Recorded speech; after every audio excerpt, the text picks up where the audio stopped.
붓다가 깨달음을 얻고 처음 설법한 내용은 2024년 3월 20일 종교인 모임 8일 출가열 반정진 4일째 수행법회.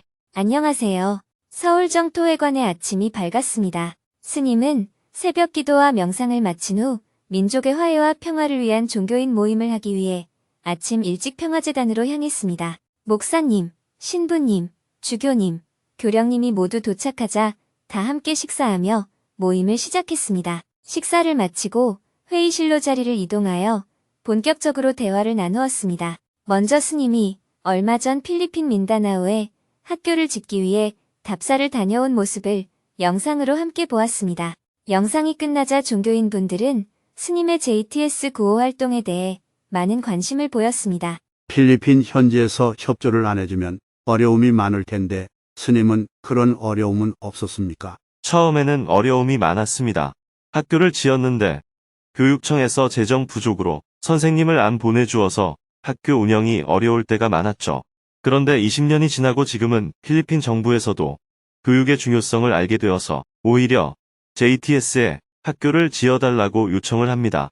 민다나오 부키드 논주에만 현재 교실이 3,500개가 부족하다고 해요. 그런데 정부에서는 교실 30개만 지을 수 있는 재정만 있다고 합니다. 그래서 장애 아동을 위한 교실이나 원주민 마을에는 교실을 지을 수가 없는 겁니다.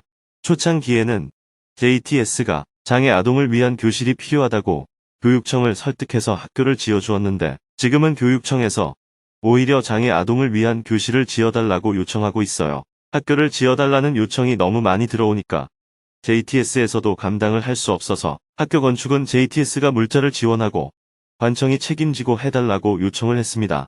그래서 이번에 각 군청을 찾아가서 군수와 합의를 하고 온 겁니다. 자재는 JTS에서 제공하되 기술자를 데리고 학교를 짓는 것은 관청에서 하는 거죠. 대신 JTS에서는 제대로 짓는지 모니터링을 하고요. 이런 방식이 합의가 되어서 올해는 한꺼번에 10개 학교를 지어보자는 계획을 세웠습니다. 그리고 교육청에서 자신들이 필요해서 학교를 지어달라고 요청을 한 것이니까 교사는 무조건 보내주게 되죠. 종교인분들도 JTS의 구호 활동에 대해 여러 가지 의견들을 이야기해 주었습니다. 남을 돕는 것이 돈만 있으면 가능할 것 같지만 실제로는 엄청난 노력이 들어가네요. 한국을 예로 들면 시행사, 시공사, 감리사, 수요자가 다 합의하는 과정도 거쳐야 하고 남을 돕는 게 쉽지가 않네요. 아직도 한국에서는 장애 아동을 격리의 대상으로 보는 인식이 남아있거든요. 그런데 필리핀에서 벌써부터 장애 아동을 위한 교실을 중앙초등학교 안에 짓는다는 게 참 대단하네요.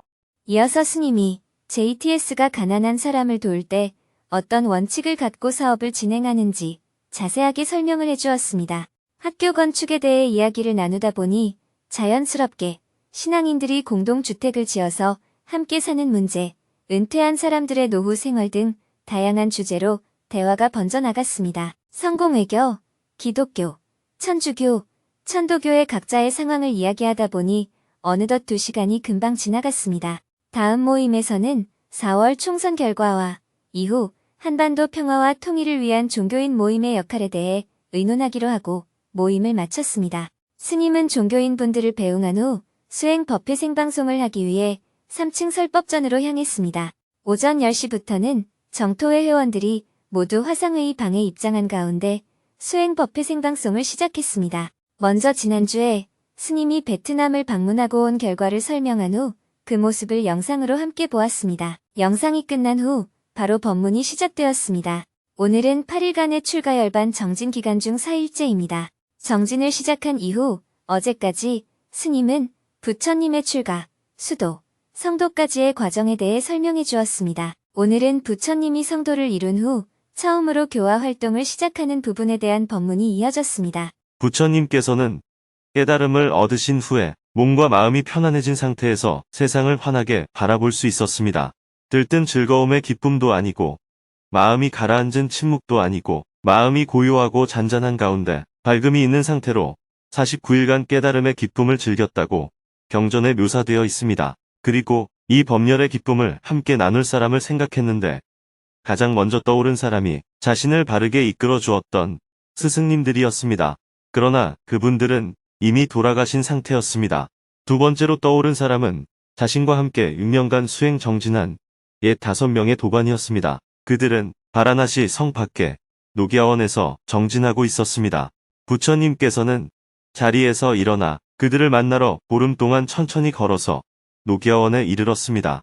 붓다가 깨달음을 얻고 처음 설법한 내용은 옛 5명의 도반 또한 수행자였기에 부처님은 그들과 같이 고요히 선정에 들었습니다. 초저녁이 지나고 한밤중이 지날 때쯤에 부처님께서는 선정을 풀고 자세와 마음을 편안히 하도록 했습니다. 그리고 새벽녘이 되자 그들을 위해 설법을 했습니다. 수행자들이여, 수행에 도움이 되지 않는 양극단이 있습니다. 그 하나는 쾌락주의요, 그 하나는 고행주의입니다. 수행을 바르게 해서 해탈 열반으로 나아가려면 이 두 극단을 버려야 합니다. 그리고 바른 길인 중도의 길을 가야 합니다. 이렇게 먼저 중도를 설하고 이어서 사성제와 팔정도를 설했습니다. 우리의 인생은 즐거움과 괴로움이 늘 되풀이되는 윤회 속에 살고 있습니다. 괴로움만 괴로움이 아니라 즐거움도 곧 괴로움임을 알아서 일체가 다 괴로움이라는 것을 확연히 알아야 합니다. 괴로움은 욕망에 집착되어 있을 때 일어납니다. 집착을 버리게 되면 모든 고뇌가 사라집니다.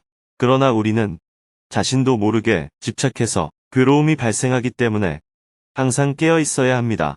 자신의 말과 행동에 대해 항상 알아차림을 유지해야 합니다. 정진을 할 때도, 선정을 닦을 때도, 생각을 할 때도 우리는 늘 깨어 있어야 합니다. 그러면 집착이 일어나지 않습니다. 집착이 일어나지 않으면 번뇌도 일어나지 않습니다. 이 가르침을 듣고 5명 중 콘다냐가 가장 먼저 법을 이해하고 얼굴이 밝아졌습니다. 그는 일어나서 부처님께 스승의 예를 취하면서 절을 했습니다. 그러자 부처님께서는 아주 기뻐했습니다. 그가 분명히 이 법을 이해하고 증득했음을 알 수 있었기 때문입니다. 오, 콘다냐가 깨달음을 얻었다. 콘다냐가 이 법을 바로 이해했구나. 부처님은 자신이 깨달음을 얻었을 때보다 더 기뻐했습니다. 그러나 나머지 4사람은 약간 어리둥절해 하고 있었습니다. 부처님과 그들의 대화가 계속 이어졌고 3일이 지나자 다시 2명이 깨달음을 얻었습니다. 그래서 3명이 자리에서 일어나서 걸식을 하고 부처님과 2명은 계속 남아서 대화를 했습니다. 3명이 얻어온 공양으로 6명이 나눠 먹으며 일주일이 지났고 나머지 2명도 법을 이해하고 법을 증득했습니다. 그래서 이 세상에 최초로 5명의 깨달은 이가 새로 탄생했습니다. 이것을 두고 불법승 3보가 이루어졌다고 말합니다. 노기아원에서 법의 바퀴를 처음으로 굴렸기 때문에 노기아원은 초전 법륜 성지가 되었습니다. 그리하여 이 세상에는 번뇌가 없고 마음이 고유적정한 6명의 깨달은 자가 출현했습니다. 이로 인해 스스로 깨달으니 붓다와 깨닫지 못한 이를 깨닫게 해주는 담마와 법을 듣고 깨달은 이들의 모임인 상가 3가지가 최초로 성립이 된 것입니다. 불교에서는 이 3가지를 가장 중요한 보배로 여기기 때문에 불법승 3보라고 합니다.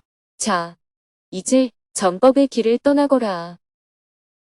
6명은 시체를 버리는 곳인 시타림에서 생활했기 때문에 먹고 입고 자는 것은 불편했지만 마음은 안온하게 보내고 있었습니다. 그때 한 젊은이가 그 숲속을 지나가게 되었습니다. 그 젊은이는 시체가 널브러져 있는 것을 보았고 시체 썩는 냄새를 맡으며 인상을 찌푸리고 코를 막으며 지나갔습니다. 그런데 어떤 사람이 그 시체 더미 곁에서 편안하게 앉아있는 것을 보았고 그의 몸에서는 빛이 나는 것 같았습니다. 젊은이는 그가 너무나 존경스러웠습니다. 젊은이가 숲에서 본 사람은 바로 부처님이었습니다. 그래서 말에서 내려 그분을 향해 절을 한 후 그 숲을 지나갔습니다. 이 젊은이가 바로 당시 바라나시 성의 제일 가는 부자인 구리가 장자의 외아들 야사였습니다. 야사는 부잣집 아들이었기 때문에 친구들과 어울려 온갖 쾌락을 즐겼습니다. 그런 야사였지만 결국 부처님을 다시 찾아가 가르침을 듣고 깨달음을 얻습니다. 야사가 어떤 수행자의 가르침을 듣고 그의 제자가 되었다는 소문은 그 당시 인도 사회와 야사의 친구들 사이에도 빠르게 퍼져나갑니다. 사람들은 이렇게 생각했습니다. 그렇게 부잣집 아들이 그렇게 쾌락을 즐기는 젊은이가 어떻게 그 모든 쾌락을 내려놓고 시타림에서 수행 정진을 할 수 있겠는가? 이것은 필히 위대한 스승을 만났거나 아니면 어떤 큰 꼬임에 빠졌거나 둘 중 하나일 것이다. 야사의 친구들은 그곳에 가서 확인을 해보고 만약 야사가 위대한 스승을 만났다면 우리 또한 그를 스승으로 삼고 그것이 아니라 그가 꼬임에 빠졌다면 친구를 구출하리라고 마음먹었습니다. 이렇게 해서 바라나시성의 큰 부잣집 아들인 친구 4명이 야사를 만나러 시타림으로 왔습니다. 그들도 야사의 권유로 부처님을 만나서 법을 듣고 증득해서 그들 또한 수행자가 되었습니다. 그러자 이 소식은 더욱더 해외로 퍼져나가서 야사의 해외 친구들 50여 명도 시타림으로 몰려왔습니다. 그리고 그들 또한 부처님의 법문을 듣고 증득하여 수행자가 되었습니다. 이렇게 해서 부처님은 60명의 제자를 두게 되었습니다. 즉, 이 세상에는 61명의 아라한이 출현했습니다. 부처님은 60명의 제자들에게 이렇게 설문했습니다. 나는 신과 인간의 모든 굴레로부터 벗어났다. 나는 해탈을 얻었다. 너희들도 해탈을 얻었다. 자, 이제 이 좋은 법을 널리 전하기 위해 전법의 길을 떠나거라. 세상 사람들을 연민하여 처음, 중간, 끝도 모두 조리 있게 법을 설하라. 세상 사람들의 이익을 위해 법을 설하라고 전법 선언을 한 겁니다.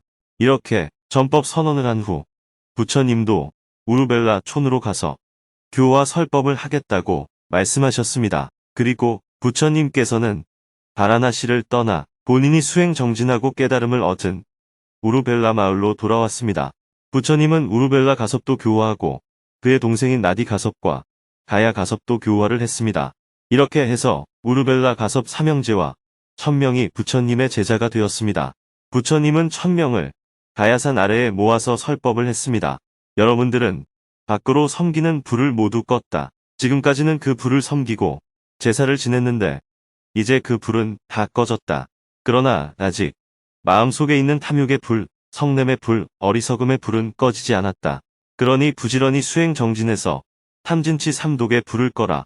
그 유명한 불의 설법을 한 후 부처님께서는 이들을 데리고 당시 인도에서 가장 큰 나라였던 마가다국의 수도인 왕사성으로 향했습니다. 왕사성 밖 제티안에서 빈비사라왕을 교화하고 최초의 절 중림정사를 설립했습니다. 부처님이 왕사성에 머무는 동안 많은 교화가 일어납니다. 부처님의 위대한 제자인 사리푸트라와 목갈리나 등 250명의 수행자가 귀의하였고 부처님이 열반한 후 상수 제자가 되어 경전 결집을 주도한 마하카샤파도 이곳에서 귀의하였습니다. 또 당시 인도에서 두 번째로 큰 나라인 코살라국의 수도 사위성 밖에 기원정사를 건립한 수다타 장자도 이곳에 머물 때 교화가 되었습니다. 온갖 저항을 받아야 했던 부처님과 제자들. 이렇게 교화의 발걸음이 시작되었지만 이것은 당시 사회에서 다른 수행 집단으로부터 엄청난 저항을 받았습니다. 왜냐하면 이렇게 빠른 속도로 많은 사람들이 부처님에게 귀의를 하자 그들은 두려움을 느꼈기 때문입니다. 그래서 그들은 두려움을 해소하기 위해 세상 사람들에게 부처님을 비난하는 소문을 퍼뜨렸습니다. 고타마가 어제는 누구의 아들을 뺏어가더니 오늘은 누구의 남편을 뺏어갔다. 내일은 누구의 제자를 뺏어갈까? 이런 소문이 세상에 퍼진 이유는 당시 많은 젊은이들이 붓다의 가르침을 듣고 출가를 했기 때문입니다. 이들은 곧 누구의 아들이거나 누구의 남편이거나 누구의 제자였던 겁니다. 그때 부처님께서는 제자들에게 이렇게 말씀하셨습니다. 그들이 나를 비난한다고 해서 그들을 미워하지 말아라. 오히려 그들에게 이렇게 말하라. 여기 좋은 법이 설해졌으니 이 좋은 법을 듣고 따르지 않을 사람이 누가 있겠는가. 제자들이 이렇게 대응하자 얼마 뒤 비난은 어느 정도 잠잠해졌습니다. 그 이후로도 비난하는 정도가 아니라 살해 위협을 하는 등 많은 장애가 있었습니다. 그러나 부처님은 전법의 발걸음을 멈추지 않았고 정법의 나팔 소리는 세상 사람들에게 계속 울려 퍼졌습니다. 그러니 우리들도 부처님처럼 전법의 길을 떠나서 전 세계로 이 좋은 법을 널리 전해야 합니다. 불교의 생명력은 첫째가 수행이고 둘째가 전법이고 셋째가 사회적 정의를 실천하는 것입니다. 여기까지 법문을 한 후 300배 정진을 시작했습니다. 유수 스님의 연불과 목탁 소리에 맞춰 각자 자신의 방에서 한 배 한 배 절을 했습니다. 정토회 회원들은 300배 정진을 마치고 모든 별로 화상회의 방에 모여 마음 나누기를 이어나가고 스님은 방송실을 나왔습니다. 점심 식사를 한 후 오후에는 평화재단을 찾아온 손님과 미팅을 하고 4시부터는 평화재단 기획위원회 모임에 참석하여 2시간 동안 회의를 했습니다. 회의를 마치고 나니 하루 해가 저물었습니다. 저녁 6시 30분부터는 부탄 답사를 함께 가는 실무자들과 답사 준비 사항에 대해 점검하는 회의를 했습니다. 어제에 이어서 답사 기간 동안 밥을 어떻게 해서 먹을지, 부탄 정부에서는 누가 동행할지, 차에 짐을 어떻게 실을지, 마을에서 생활할 때 숙소는 어디로 할지 등 여러 가지 상황을 체크하고 논의한 후 7시 40분에 회의를 마쳤습니다. 저녁에는 원고 교정을 보고 여러 가지 업무들을 처리하고 잠자리에 들었습니다. 내일은 오전에 북한 현실 전문가 모임을 하고 8일 출가 열반 정진, 5일째 법회를 한 후 오후에는 병원에 가서 진료를 받고 사회인사와 미팅을 하고 돌아올 예정입니다.